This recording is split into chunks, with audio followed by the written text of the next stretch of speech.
Aloha, and welcome to another edition of the Collector's Corner, brought to you by the Tainted Glove Network. I am, of course, your host, the notorious man of questionable character, Aloha Mr. Hand. And today, there was some sad news in baseball that Frank Thomas passed away.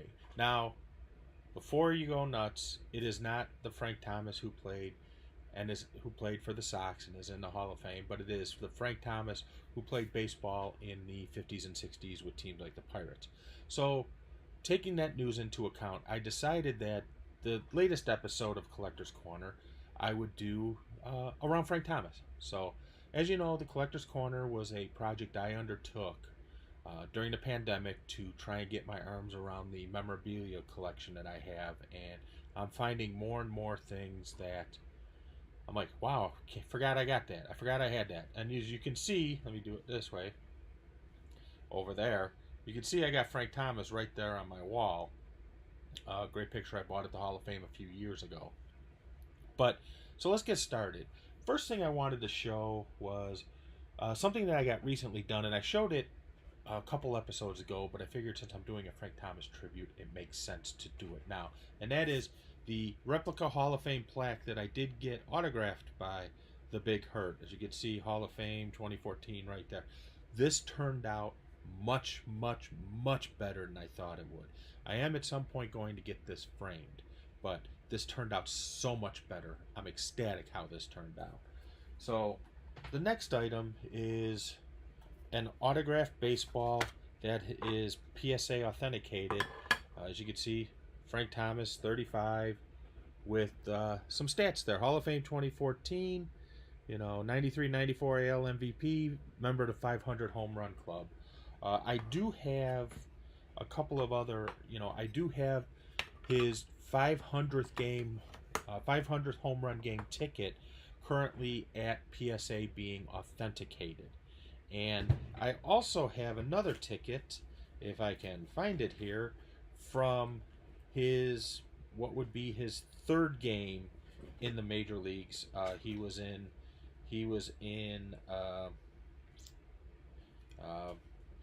right here. He was in Milwaukee. It's his third game, August 5th, 1990. As you know, he debuted on August 3rd, 1990, wearing the number 15, not 35. And there is video on YouTube of him getting his first hit, which is a triple, by the way. Missed being a home run by a matter of inches. It bounced off the top of the wall in right field in Milwaukee, no less. And a great play by then center fielder. He had already moved to center field at this point, Robin Yount, to track down the ball because the outfielder injured himself trying to jump the wall to catch the ball, is what prevented it from being an inside the park home run. So, showed you that. So next is a 1988 Ballpark Cape Cod Frank Thomas card with the Orleans Cardinals. As you can see right there, back in his Cape Cod days before he was drafted by the White Sox. Got some others here as well.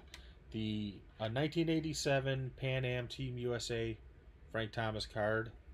Look at how young he looks. Look at that. So innocent. Two 1990 Don Jennings Southern League All-Star Frank Thomas cards, as you can see here. His 1990 Leaf rookie in a 5, which I am going to try and improve at some point, and get a higher graded one. His 1990 score traded in an 8. You can see there, I got to get it out of the light reflection. A regular 1990 score, which is first round draft pick card, right there. Look how young he looks. A 1990 classic Frank Thomas card. A Fleer update from 1990 Frank Thomas card. You can see that's a 9 there. I got a bunch of others. Here's his top card. This is the O-Pee-Chee version, which is a mint 9.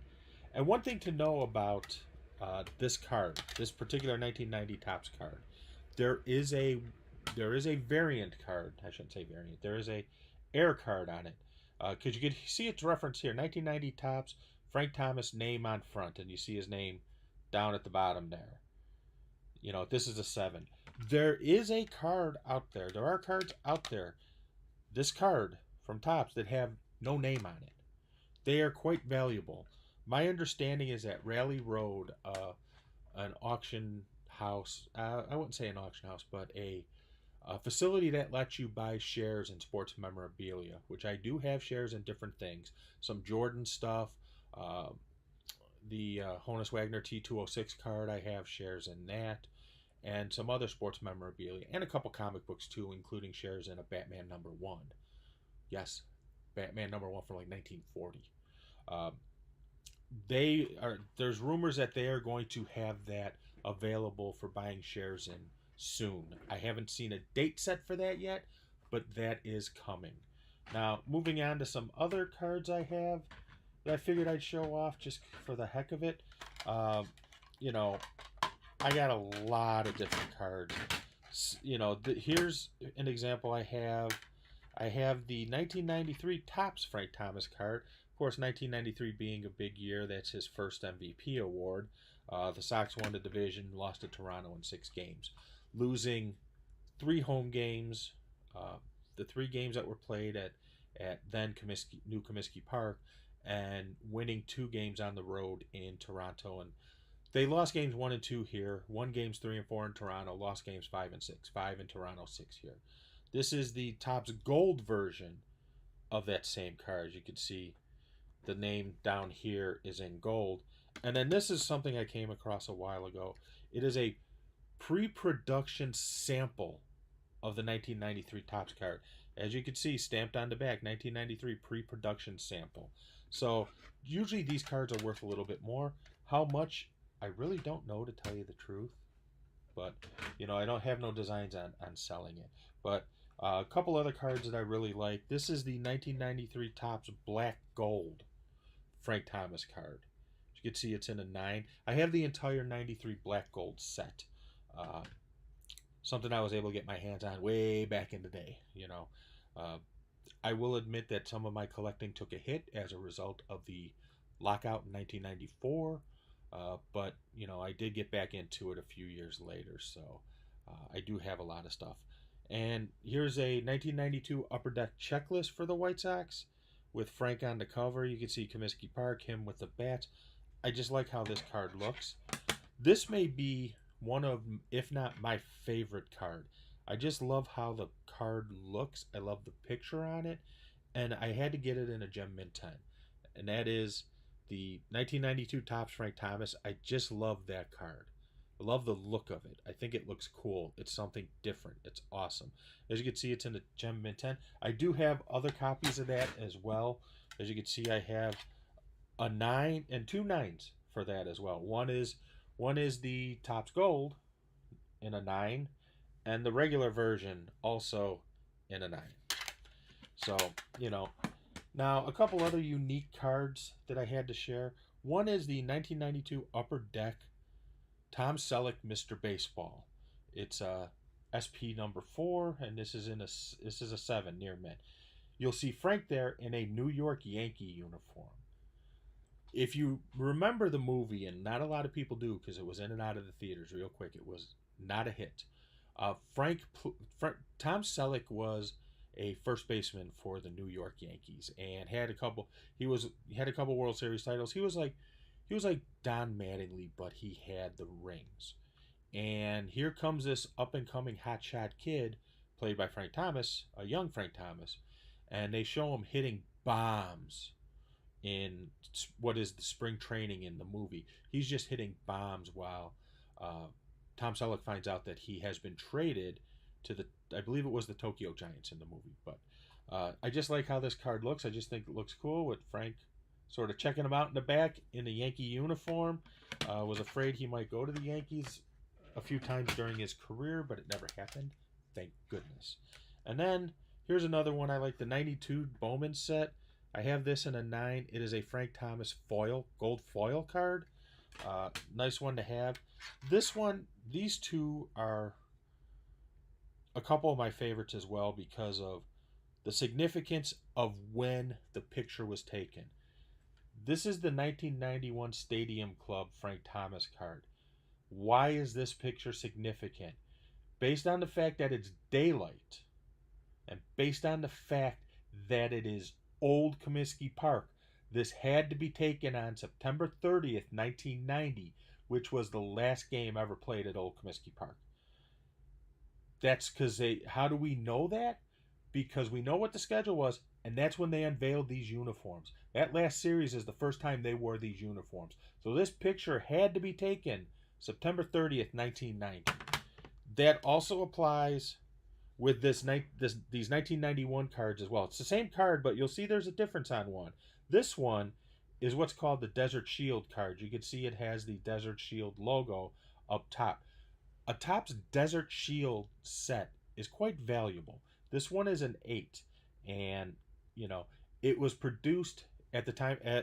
For those who remember, and obviously for those who don't, they're getting a history lesson. That was around the time of the Iraq War, which it started. So in a show of support, Topps put out a Desert Shield set with that stamp on there. Trying to collect the entire Desert Shield set is a tough task. I haven't even tried it yet. I have a regular version of the Topps 91 set, and as you see on there too, it's the 40th anniversary of Topps as well. You could tell how. Look at the difference in the pictures. This is with the pinstripe uniforms that we've come to know and love. This is still the old logo. That tells you that this picture was taken late, because they used that logo until the final games against Seattle, September 28th through 30. And I think the series with the Twins before that, that's when they officially debuted it. But based on that one picture, the fact that there's sunlight, you could see it, that means it was taken the final game at Old Comiskey Park. That's why I hold that card in significance. Now, here's a couple insert cards that I got that I think are really awesome. This one especially. This one, at the time I got it, wasn't that valuable. I haven't looked lately, but I'm sure it's gone up in value, and I'll explain why. This is a 2002 Upper Deck Vintage Timeless Teams bat. And you'll see you have Frank, Eddie Murray, Willie McCovey, and Hank Greenberg. Now, what is the significance? Why would this be up in value now? All 4 of these gentlemen are Hall of Famers. All 4, well, I know 2 for a fact were first ballot Hall of Famers, that being Frank Thomas and Eddie Murray. McCovey and Greenberg a little before my time, so I don't know if they were first ballot or not, but nonetheless, Hall of Famers. You have 3 members of the 500 Home Run Club on this card, that being McCovey, Eddie Murray, and Frank Thomas. Interesting side note, Frank Thomas and Ted Williams finished with 521 homers each. Same number of home runs. I just think that's cool. And then a card that was created from the greatest season in White Sox history. This is the 2006 Topps World Series Frank Thomas game used uniform card. Love this card because you got that pinstripe right in the middle. That makes this card more valuable. If it was just white and you didn't see the pinstripe, the value would not be as high. But the fact that you get the pinstripe in there adds value to it. Yes, it's a 7. But you know what? I don't think I'd ever trade this because I love this. I have tried to get the entire team set of this set. And I do have several of them. I have a Konerko. I have AJ, Creedy, and a couple others. I can't remember who else I got. I think I got a Dye in there as well. And a Burley. So I have all those. And there's one more thing. There's a couple more things I wanted to show you. The next thing to show you is a plate that I got signed by Frank. You can see Big Hurt right there. This plate was produced in 94, I believe it is, for Topps. As you can see, all the team names up there, Frank Thomas's name. I did get him to sign this with the inscription of Big Hurt. Also, what I'm going to do, that's all I have to show you from what is handily available. I did take a couple videos of a couple other things that are rather larger, that are actually on a wall in my house. So I'm going to attach a couple videos to end this, to the end of this, to show off those. And then we'll go from there. This is the Frank Thomas Hall of Fame program, actually autographed by all 6 members of the 2014 Hall of Fame class. Sorry, I'm trying to eliminate the glare from the light that you see. But there's Tony La Russa. Yeah, that ought to get some feedback. Bobby Cox, Joe Torre, Maddox, the Big Hurt, and Tom Glavine. As you can see, PSA certified. And I also have the ticket I had from the induction ceremony, seated at section 3, also autographed by Frank. Here's another item I put together around Frank's Hall of Fame induction. This is a Hall of Fame card, if you will, 8x10. As you can see, it's got the induction date stamp on there, and it was the 75th anniversary of the Hall of Fame, so it was 75 years. That's why you see that with the Ted Williams stamp. There's his autograph. Here is the Sports Illustrated that was published honoring Frank for his induction into the Hall of Fame. Here is a ticket from the Hall of Fame for that weekend. As you can see, 7/27/14 that I got Frank to sign.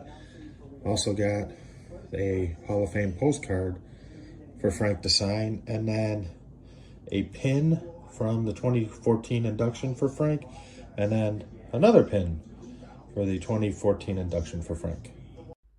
And with that, let me just say thank you for watching. Don't forget to check out the Tainted Glove Network. There are some Tainted Glove t-shirts available on Etsy. If you go to Tainted Glove Network, you'll see the links for there.